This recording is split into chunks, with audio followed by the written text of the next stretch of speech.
Nice.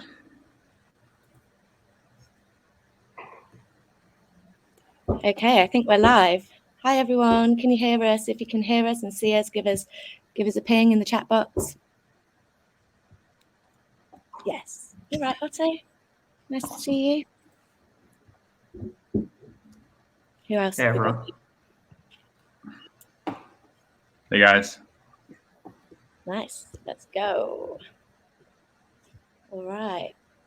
People must be wondering who I am. So I'm Charlotte. I joined the team at the beginning of December. I joined the marketing team, and I'm really, really excited to meet you all today. It's obviously a super, super exciting time to be joining Maple, as I'm sure you all know. There's lots of news coming out at the moment, some really, really impressive product and business updates just coming out of the team. So I've been really enjoying my first couple of months in the business, and I've really been looking to meeting all of you guys. I know that we started sharing the In Case You Missed It posts last month, and I think they're proving quite valuable.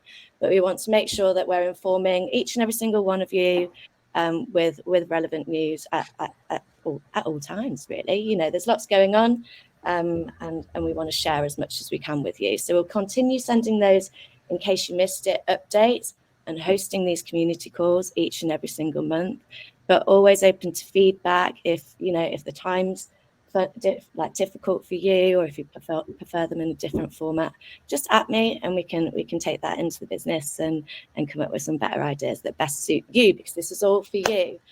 So there's some friendly faces here who you already know. Sid needs no intros, but we've got special guest Quinn Barry with us today. Say hi, Quinn. Hello, guys. Quinn has actually got some internet problems, so this could go one way or the other. Okay. Yeah. But fingers crossed for Quinn, and give everyone a wave, Sid. Hey everyone. So yeah, I'll host, but I'll be throwing it over to both Sid and Quinn to take you through some important information today. So to kick off, I will share the agenda with you. So this is what we're going to run through. We're going to run through the team. So the team is growing, and we want to let you know about that. We're going to talk about our exciting acquisition of Avari and Quinn himself.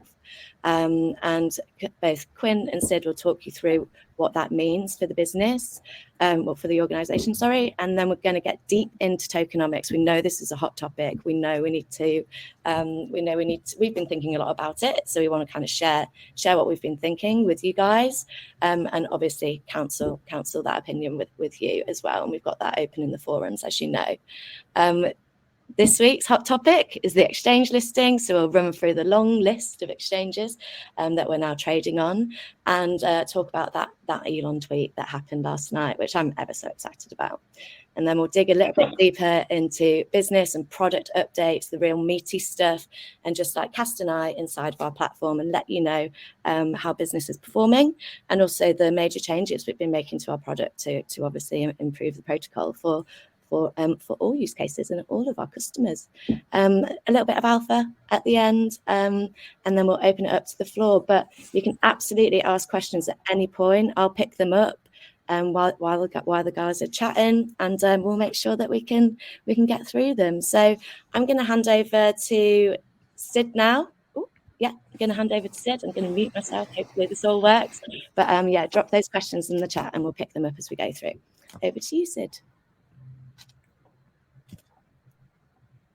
Thanks, Charlotte. Great to see everyone again. I think the last call we did was a community call back before Christmas. So since then, quite a bit's been happening.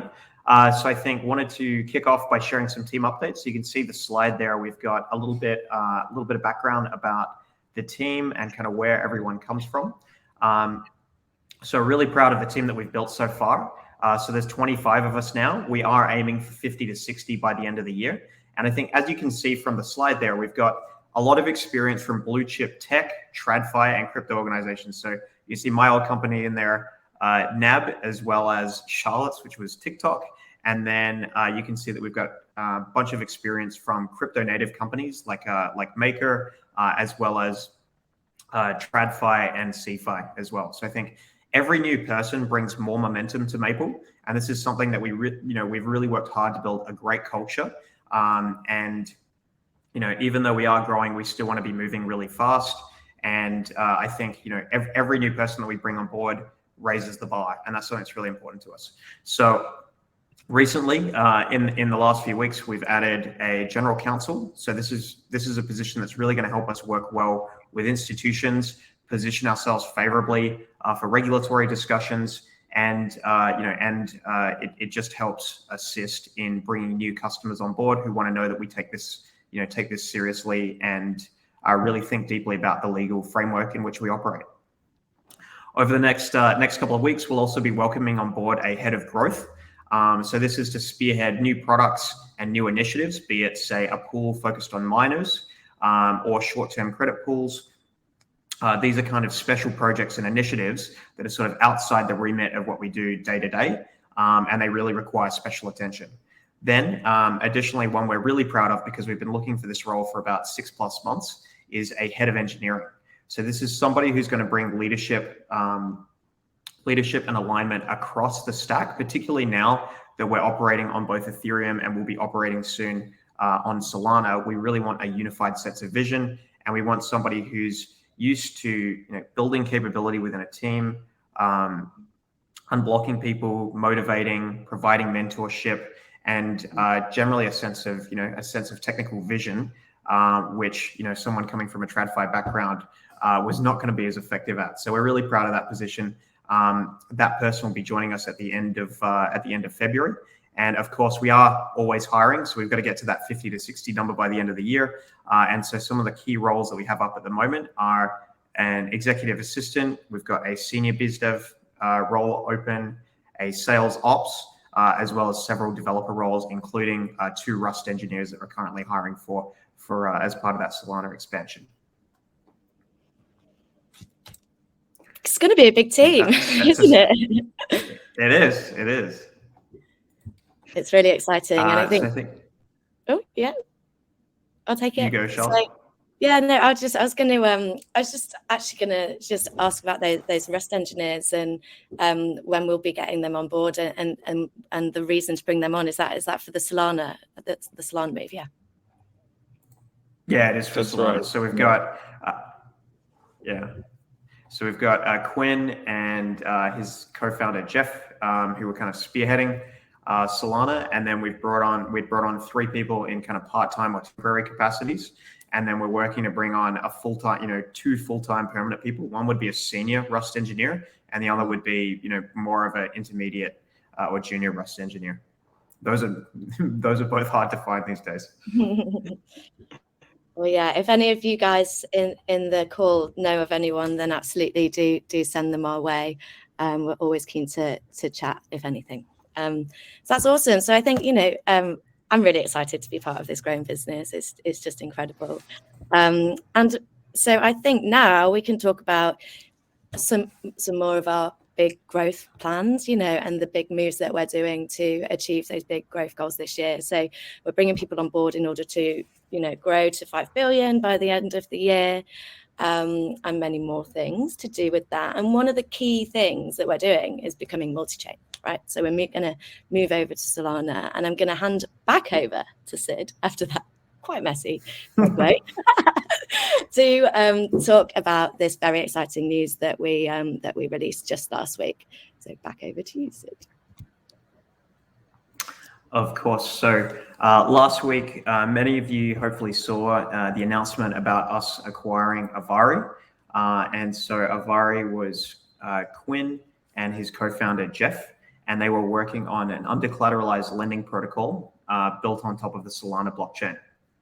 So Quinn and Jeff both came from Stanford. Quinn is with me today, so we're going to have a conversation about what the move to Solana in parallel means, and a little bit about the background for the acquisition, how we're thinking about it, and what we think it means for the protocol going forward. So, first and foremost, it's worth saying the acquisition means that Maple is going to be the first protocol to bring under-collateralized lending to Solana.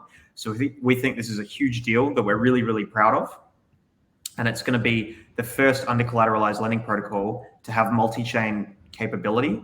And we're planning to launch this in March of this year. So coming up around the end of Q1. So we wanted to take the time to share with you, the community, why Avari, why Solana, what we're doing.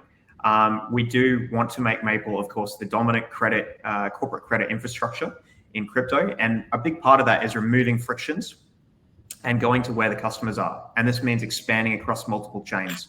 So I think many of you might have seen Vitalik had a post before around, around how the future is multi-chain. So we want to be part of that future. We wanted to move fast.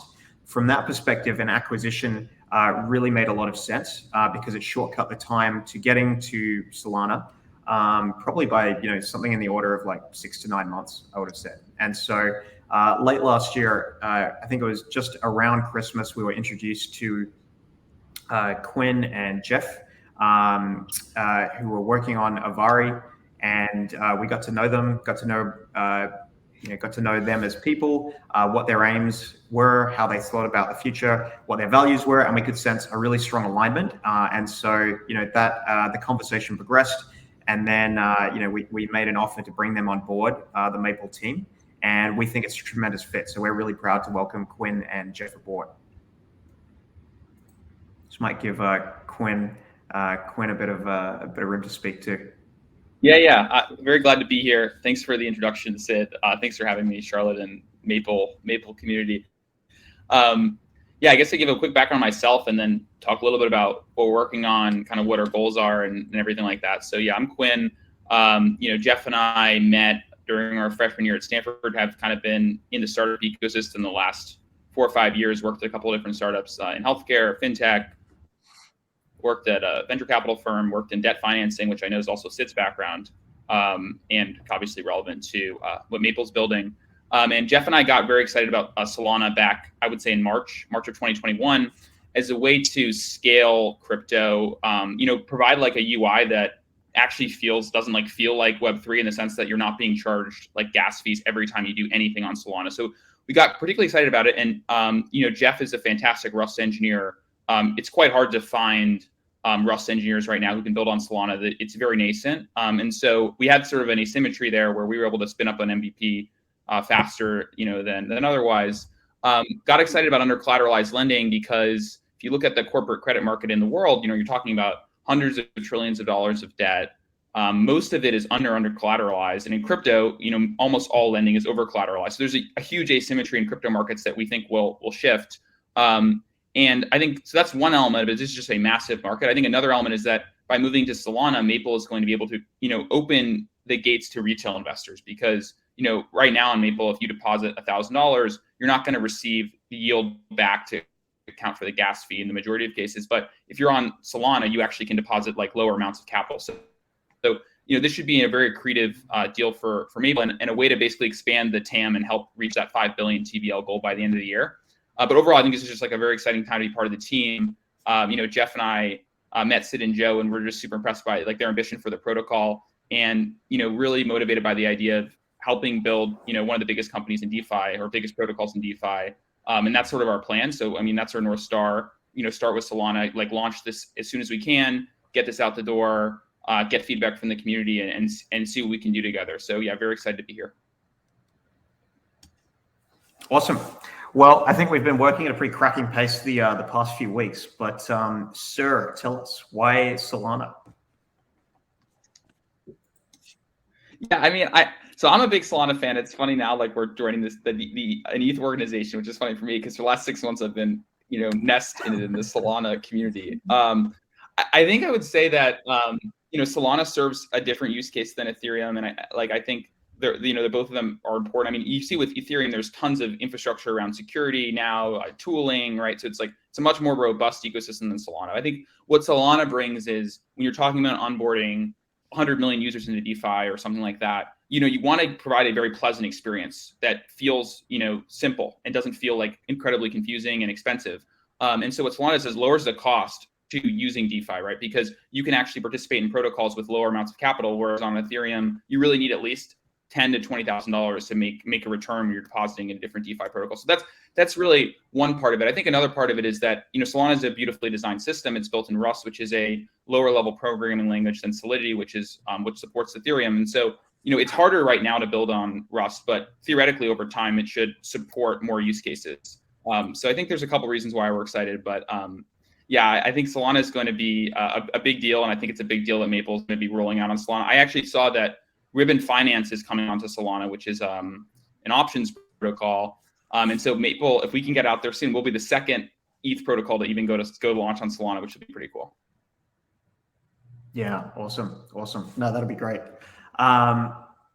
So I think when we look at what Avari has brought to the table as part of this combined effort, they came in with an MVP. So I think code is basically complete at this point, and we're now looking to secure an audit so that we can go and launch that over the over the next month and a half. So together with the Maple team, we've been merging the code base so that we can build more of a pared back version of V1 of Maple. So I think the focus with V2 at the moment has been, we just released Loans V2 on Ethereum. We're working towards Pools V2 on Ethereum. Now that's it's actually quite an undertaking. And so when we looked at what are the absolute essential things that we need to launch on Solana, we really wanted to pare it back to speed up the time to market. And so that means more basic version of pools, sort of basic loan functionality. We would defer things like staking for a few months after launch, but that just allows us to get to market with the absolute bare essentials, learn a lot from how we launched back in May of last year, and also gives us the time to staff out the team a bit more. So Quinn and Jeff are hiring multiple Rust engineers. So I think I talked about the senior and the intermediate role that we've got open at the moment. We will, of course, add other engineers to the team and really build kind of a project-focused team looking at Solana. And that will actually be part of our kind of overall tech strategy, which would be to have more project-focused teams. So teams working on, say, Pools V2 for Ethereum, as well as other sort of functional improvements to the protocol. So if you do want to, if you are interested in joining the team, we can share a link, but jobs.lever.co, we have all the roles that we've got open. So we'll post those links afterwards, or Charlotte can put it in the chat. We are working towards a March launch, and that's just subject to the timing of the audit. So then I think Quinn has kind of preemptively left. But I think we were going to put him on the spot and ask about his favorite NFT, but we can get him. When he comes back. Yeah, we'll get him to come back and let us know that, because he's, like he says, is deeply embedded in that Solana ecosystem, and I think he's got some cool favorites over there. But it's just such an incredibly exciting time, and just keeping up that pace is going to be really amazing to watch. And I know that they've been working at crazy pace already, and we need to get some audits done, etc. But we're looking good, right? So it's it's just a really exciting time. That's and good. I know that, and it's great working with Quinn and Jeff. They do feel like they've really fit into the team. So we're lucky to have them. All right, so now we're not asking our NFT questions. We can jump in to the question that that's on everyone's lips, and it is regarding the tokenomics of being multi-chain, as well as improving the tokenomics of the current Maple token. We've obviously heard and listened, and we've taken that in, and we have been actively working on solutions, right, Sid? I know you're having conversations every single day with advisors and the community about how we can improve current tokenomics, but then also future tokenomics, and taking that long-term view in a multi-chain world. And I think that's probably the reason why quite a lot of people are on the call today. So shall I hand back over to you so you can go a little bit deeper into what you're thinking about and a little bit of the road ahead? Yeah, sounds good. So I'll talk first about the Ethereum tokenomics, so the MPL tokenomics, and then I can talk a little bit about what we're thinking with the second token on Solana, and kind of a little bit of guidance of why we chose to do a second token, because I think there's been a lot of discussion around that, and then how we would see that evolving going forwards, and whether there could be a reunification of tokens. So just to talk about MPL first off, so when we launched the token initially, part of the reason of having MPL was to provide utility in the form of both governance as well as a mechanism for stakers to align their interests with those of the lenders in the pool. It would be really exciting. Definitely. I need to be that annoying person and get people to hurry up. So I'm going to have to move us along, guys, and move us into the next part of our agenda. But thank you so much, Quinn, for joining us. And we'll make sure to share all of Quinn's updates in our weekly in case you missed it. Quinn has lots of ideas about how we can market to the Solana community as well. So it won't be the last you're seeing of Quinn and his work, trust me. But thank you so much for joining us today, Quinn. Thanks, guys. Great to meet everybody. All right, so onto listings. So this is something very exciting that happened this week, a little bit out of the blue, but very exciting nonetheless. And it's come at the right time. We've been wanting to improve the liquidity of the Maple token, and this week we seem to have just done just that. Isn't that right, Sid? I'll give it over to you. Yeah, for sure. So this week was a big one on the listing front. So we had the double listing on Tuesday of Coinbase and Huobi, which were great, and I think there was good trading on the first day after that. But I think it just meant that it made the token more accessible for people who wanted to participate and use it on the platform. So it obviously contributes to the utility. And it's also a vote of confidence in the security of the protocol. So you could see that in the following days, we were actually trending on CoinGecko, which was really nice to see. Of course, a little bit of a vanity metric for us. But yeah, that was just half of the story.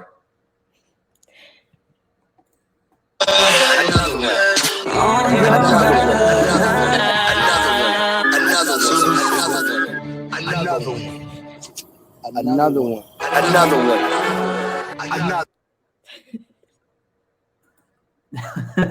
And of course, this week, as Khaled said, we've had another one. So we've had HOO, we've had Bitstamp and Bittrex, who have now also listed us. And of course, earlier in the month, so it was actually only earlier in the month that we kicked off with our very first exchange, which was Sendex and Bitmart. So I don't think this is the last that you hear of us on listings. Stay tuned. And I do want to take a minute to kind of touch on the impressive new index from Bankless and Index Co-op, which are two of our DeFi favorites and really good friends of Maple and strong supporters in the Maple community. So let's talk about that.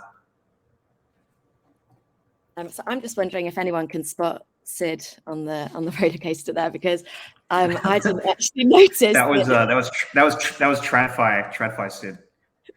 Shorter hair, a lot more suits, a lot more ties. Yeah, I didn't notice Sid on there until about a week after, and then messaged him like, "Oh my God, have you seen this?" But yeah, real funny. And they're obviously a great team over at the Index Co-op, and in partnership with Bankless, they've launched GMI, which is an incredible index token. We're big supporters, and Maple's one of the 12 small cap DeFi tokens that are part of that index. And last week we joined the team. Well, Sid joined the team and hosted an AMA in their DeFi Friday spaces, and in also to support education around the token, we released an article with the team this week. So if you take a read of the article, if you listen back to the DeFriday Spaces AMA, you can claim a POAP from the Index Co-op team, and they'll just put that direct into your wallet. We're going to be following their journey really closely, obviously being part of it, but they're a very innovative team, and I think they've already got proposals in for new indexes, including Maple as well. So real good partnership there. And actually, it was Index Co-op who I was scrambling around with last night when this exciting thing happened with Elon Musk. So I don't know if you've seen it, but last night we just had the sweetest marketing opportunity from Elon Musk. And so Je m'appelle syrup is what Elon went out with about 50. I didn't realize for about 50 minutes, but upon realizing, I was like, what do I do with this? As a one-woman marketing team, I was like, I want to do so much. I could do so much here.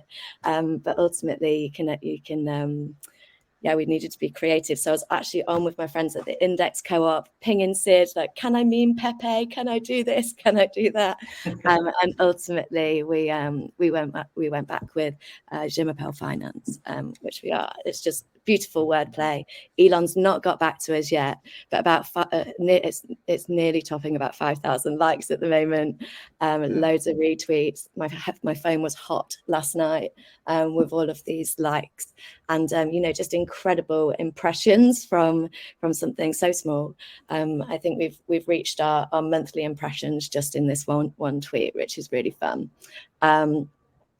And yeah, a little bit of wordplay is always great. But more than that, because you can't just stop there, I then got myself on Canva. I'm not a designer, but I got myself on Canva. And we started making some memes. So let us know which ones are your favorite in the chat. I know that there's some team favorites. Is the one, is the Titanic one. Sid, do you have a favorite? What's your favorite, Rog? Let us know in the chat. I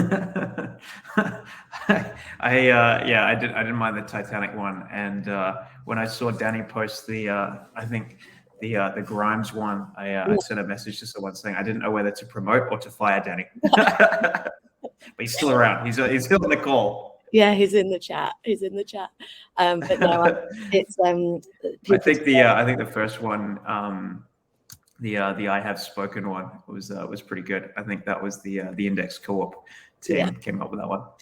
Yeah, there's some good meme lords over there, so we appreciate them. But it's just what an opportunity. We loved we just loved jumping on that last night, and have welcomed quite a lot of new followers as a result. So I think we're up to like 11,000 plus followers now, which is a nice feeling.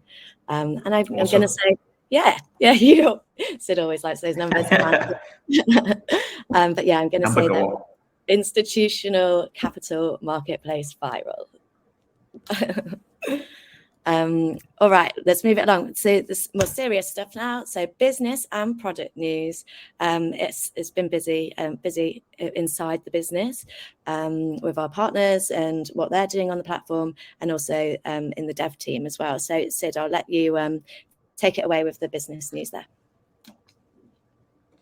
Yeah, no, thanks, Charlotte. So broader business updates. I think we had a really nice milestone for the Maven 11 team the other week. So they hit 175 mil in loans done. So this is fantastic, considering it was only 6 months ago that they launched with that first pool of 22 million. I think when we were initially in discussions with them, the initial modeling had maybe that after a year it would be like 30 mil pool.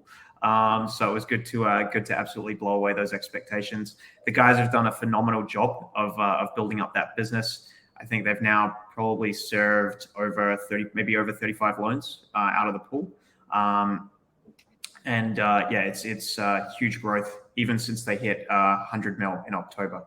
So it's been great to see that happen and flourish. And I think they will also have a new pool as a bit of a spoiler coming in the next couple of months as well, which would be wrapped ETH. So pretty excited. And then on Alameda, we also have, who's obviously one of the biggest borrowers on the platform and a major partner of ours. We're doing the third tranche out of the Alameda syndicated loan pool. So this is going to be our biggest one yet. We are tracking for over 20 million out of this tranche. And this is, of course, part of our target of reaching 1 billion in TVL of that pool within 12 months. So cracking along there. And this is good in the, I think in the backdrop of what has otherwise been kind of bit of a bearish market, to see people kind of turn to quality and to yield. I think it shows that Maple is, as a platform, a really good hedge against choppy market conditions. So I think that's been really good. On product updates, the guys on the dev team have been working really hard. So we did a web app update, which featured a few bug fixes, a new team page for everyone who had struggled to find us on LinkedIn.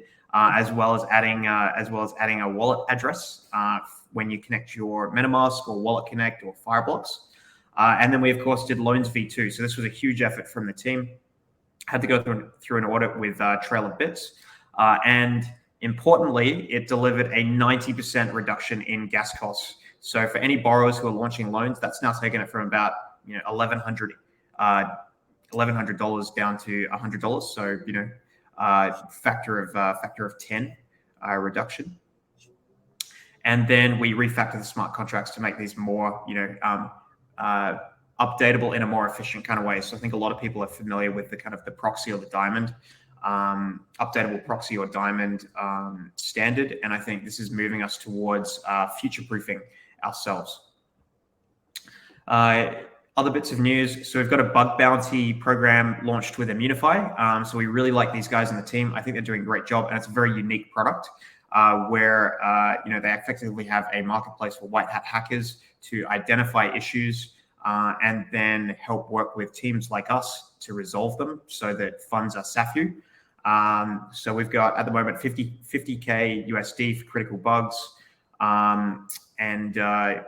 We obviously take protocol security really seriously. So I think one of the other things that happened in the last couple of weeks was we got a 92% safety rating from DeFi Safety, which is probably actually among the highest. So I think it brings us in the top 10 to pat the team on the back. Yeah, it puts us in the top 10. So it's really, really awesome from DeFi Safety. Another great team. I think we're working with really awesome teams and partners at the moment, aren't we? Which is super exciting. I'm going to go to the final slide. There's only a couple of questions in the chat. So guys, if you've got more questions, drop them in now. So we've got time to answer them. So there's a lot been happening, but we don't stop there, do we, Sid? There's what's happening next. Any alpha, anything interesting to share? Yeah, so the alpha leaks are on what's coming next. So we'll have a couple of new pools that'll be focused on non-stable coins. So the first two will be looking at wrapped ETH. So pretty excited about those. Lending, particularly in the crypto market, is bigger than stable coins. And so for us to offer those solutions to people, particularly DAO treasuries that are holding large amounts of ETH and wrapped ETH, that's really important for us in serving and being part of the Web3 ecosystem. Other ones, so we actually have a Maker proposal up at the moment to launch a pool with them where Maker could lend into the pool, and this would be used to originate corporate credit. It's really part of their push into real world assets. So it could be either supporting some of our existing borrowers or us working with a pretty well-known credit fund manager to support middle market companies in the real world economy. And then we will have the team offsite coming up next week.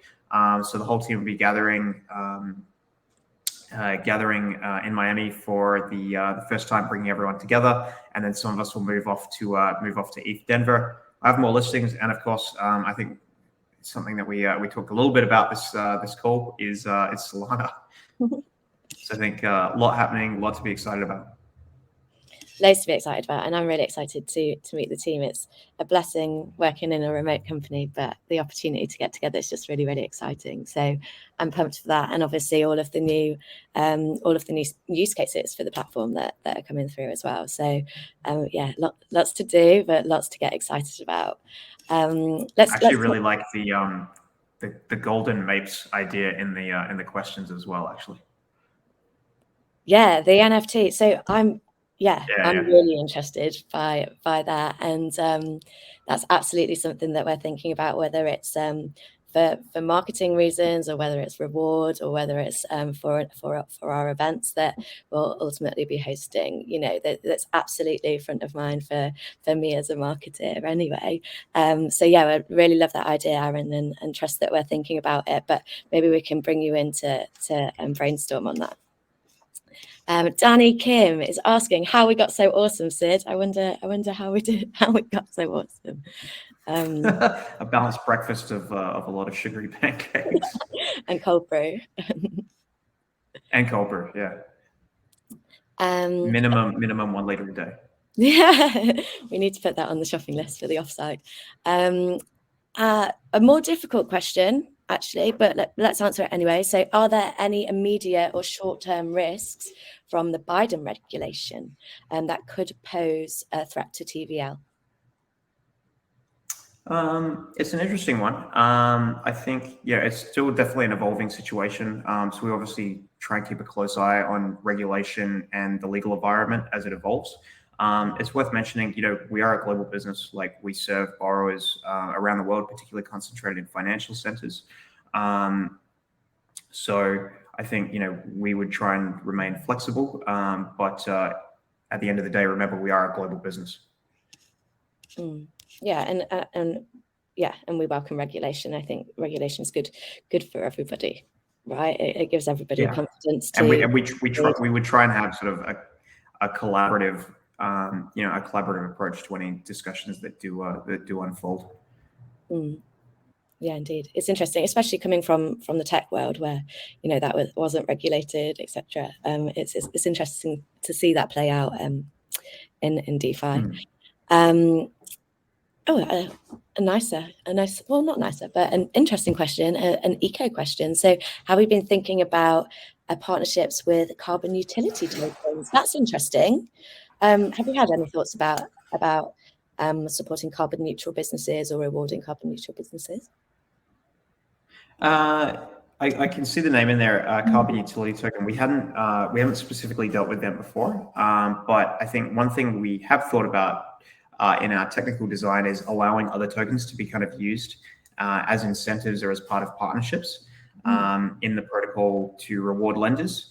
And I think, we're looking at participating with MakerDAO, which of course has a mandate to support ESG friendly businesses, and is really big on kind of supporting a green future. So I think that's definitely a partnership that we could explore. And I think, I would expect that over time, that will play some shaping role if and when the maker pool goes ahead in the businesses that would be borrowing from it. Absolutely. It's really amazing to do all of this forecasting and dreaming together with the community. Actually, there's so many good ideas that come from this. So please join us again next month. But even in the meantime, if this has sparked any ideas for you that you think we should be implementing or thinking about, then do just drop them in Discord as you do. I tidied it up the other day because it was getting a little bit messy. But so hopefully we've not lost anything in that move. But excitingly, I also created a GM channel. So please do GM me all the time, morning, noon, and night. I wish to be GM. So say hi, keep saying hi to us in the GM channel, and drop any ideas, thoughts that you have for us, because like, as you can see, we really want to pick them up and bring them into the business. So any parting words from you, Sid? No, I think just great to see everyone. Happy 2022, and look forward to keeping these up pretty regularly now that I think we've got the hang of things, and also now that we have so much to keep talking about. Like every call, I think we have more updates than in the last. Yeah, exactly. Well, next time we do this, we're about to be on Solana, or maybe we'll leave it to when we are on Solana. But exciting times. But we'll see you again in a month's time. I'll ship you all the newsletter tonight, so you'll have the links to the video here. And yeah, just keep talking to us, and we'll see you again soon. See you guys. Have a great weekend. Bye, everyone.